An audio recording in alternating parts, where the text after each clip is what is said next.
Minutes had passed and the students had already finished their exam.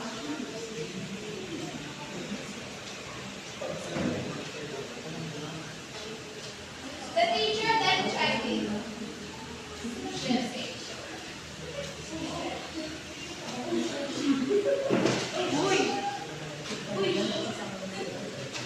And finally, announced their scores.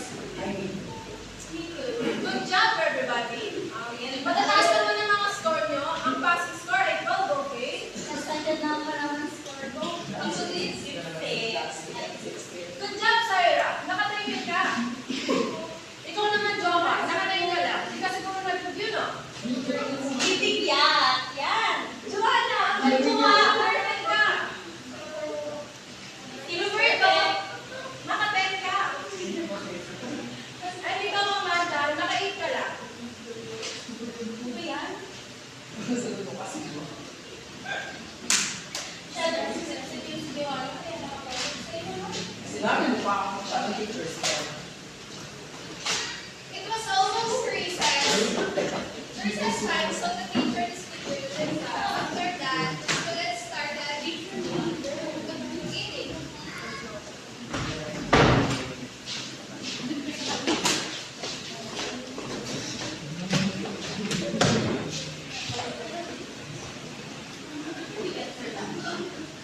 Spaghetti.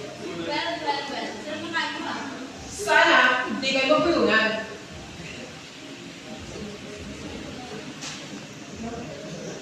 Siya na, si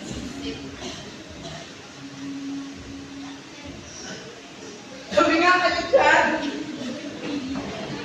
Joe, who said Joanna out of his way? Hindi ka That nag-test. made Joanna start on. No. She could do anything here. I break herself from crying. Ano tayo?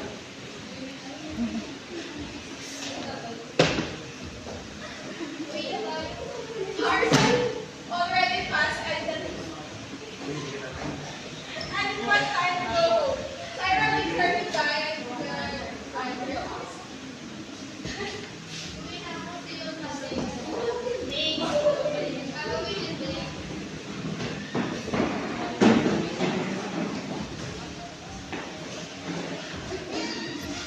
Joanna entered her home and to her surprise, her father's mistresses were on the kitchen yelling at her mother. It was chaos and she just stood still. She did not know what to react or do because she just got home and now she's seeing her parents fighting.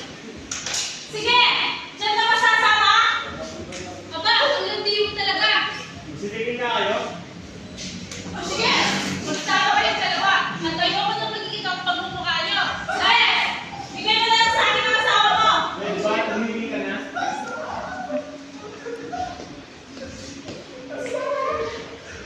Walang nagawa si Joanna kasi ang nakabi na lang sa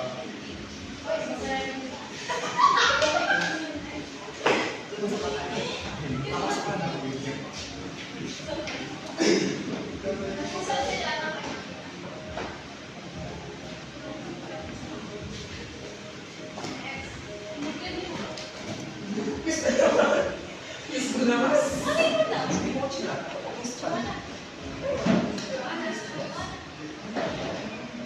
Kinabukasan sa school.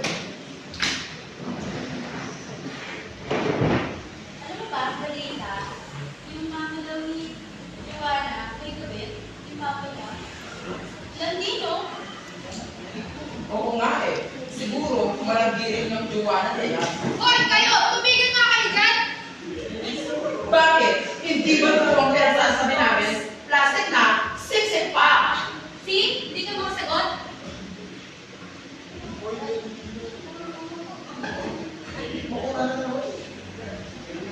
Sabi nga kayo dyan. Hoy! Nakaka-stress kayo.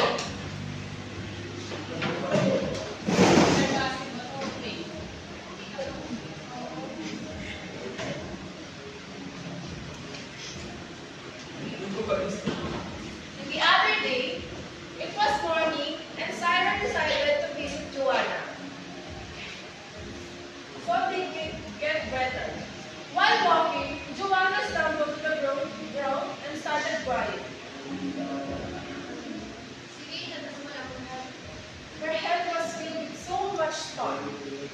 Hindi ko na alam, Fernie. Pagod na ako.